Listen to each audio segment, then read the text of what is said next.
Whenever gold is talked about in the news, it's almost always a good thing because it brings attention to the value of the metal. And whenever people do a little bit more research on it, they find that it is indeed a stable store of value. And it's always good when more people get excited about gold or get educated on the metal. However, there's some times when precious metals like gold can be paired with another thing that is actually very, very bad. And that's exactly what's happening here and exactly what China is doing. I'll explain all of this in this video as we explore.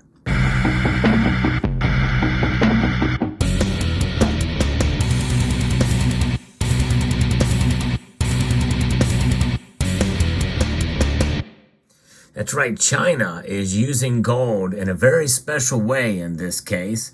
In fact, the digital yuan is used in the first ever cross-border gold settlement. The digital yuan essentially is China's version of a central bank digital currency in effect there. And so that's exactly what this story is about. And it is fascinating to see because this could open up more opportunities or more situations where this is going to occur on a more regular basis and could embolden not only gold, as it is already for the BRICS nations, but also central bank digital currencies. And we know that it's coming in some time down the pike. It's already has the rail system in place. The foundation for it is already here and being developed and expanded in the United States. That is called FedNow. But this story here from Finance Feeds describes this digital yuan being utilized for the first cross-border settlement. The Bank of China's Shanghai branch has completed the first cross-border settlement using China's digital yuan, or ECNY, for precious metals. On the 20th of December, the bank processed 100 million yuan, which is $14 million, transactions for gold via the Shanghai Financial Exchange International Board.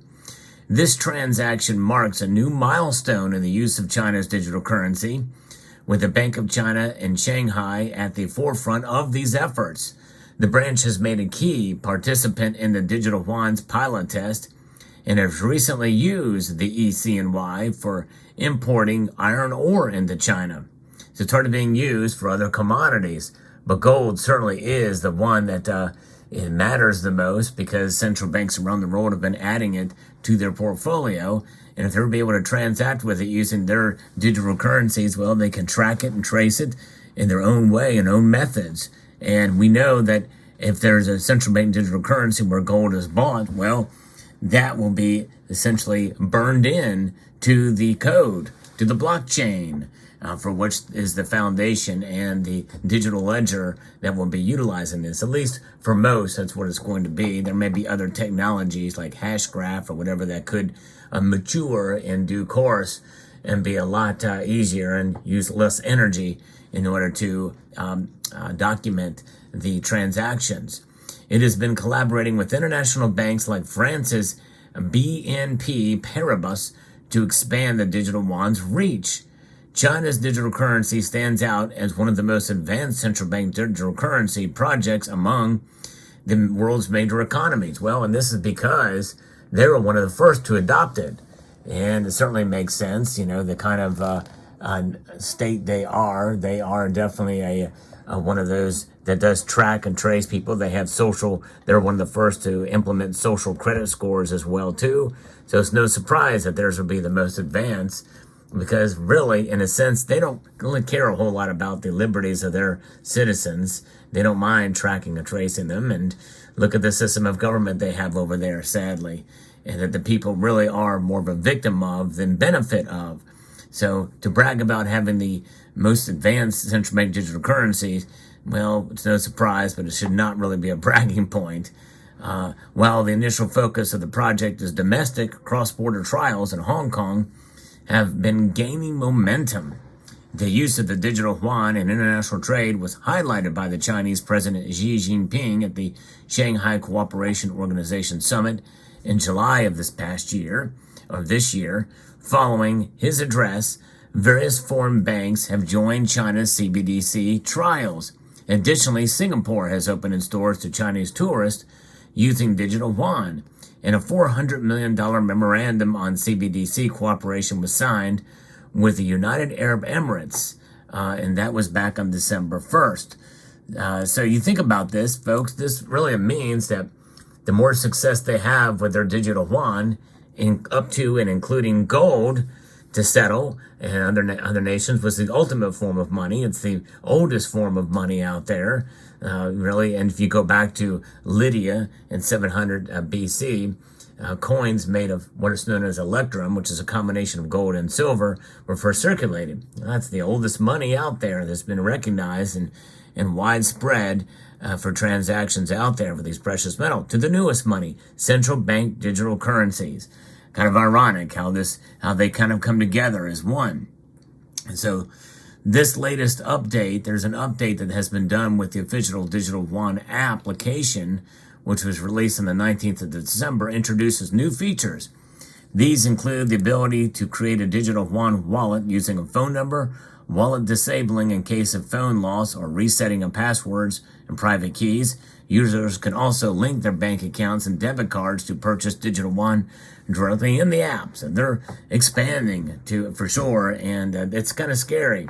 The success of the digital yuan and central bank digital currency in China will be the foundation that I think other countries, including Western nations, will be emboldened to implement such technologies in their countries.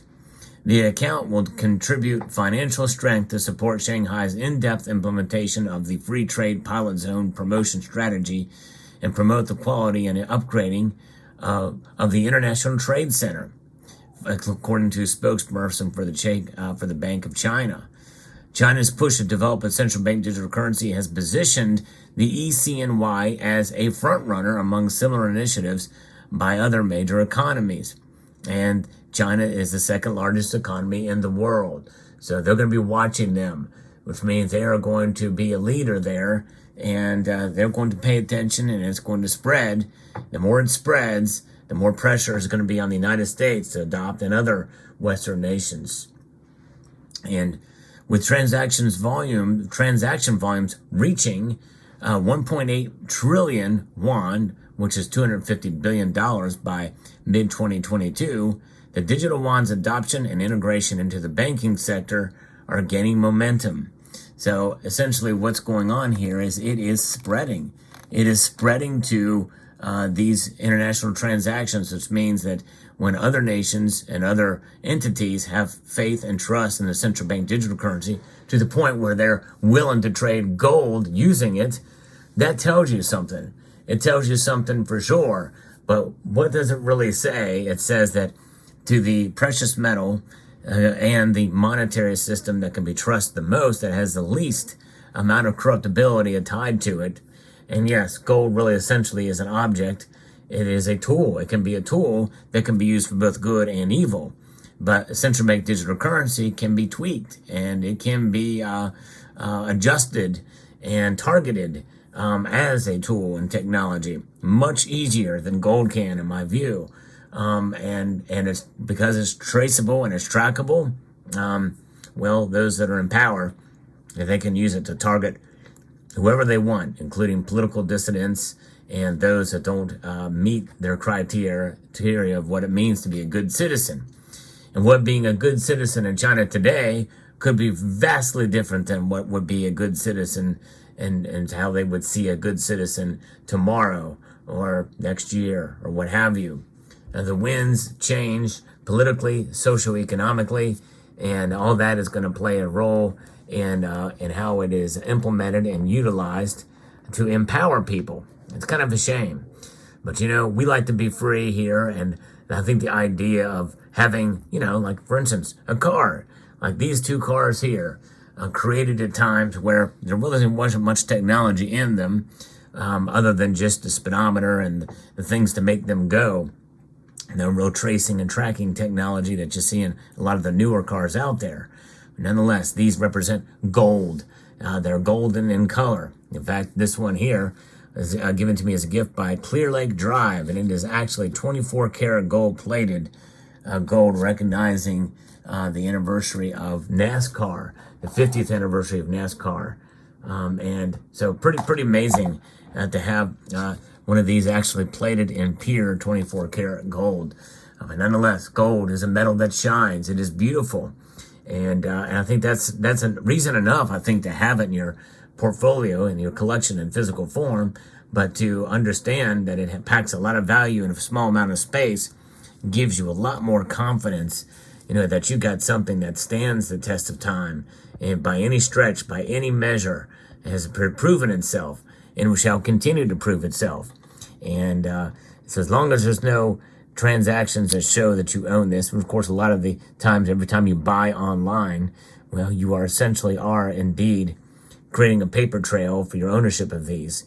But you can always just have an unfortunate boating accident in the South China Sea, and a dragon could come up and eat all of your gold and silver. Yes, indeed, like Smaug. And but nonetheless, any other gold you have in your possession, there's no way to track it. There's no way to trace it. It is what it is, and it shall be what it will forever be.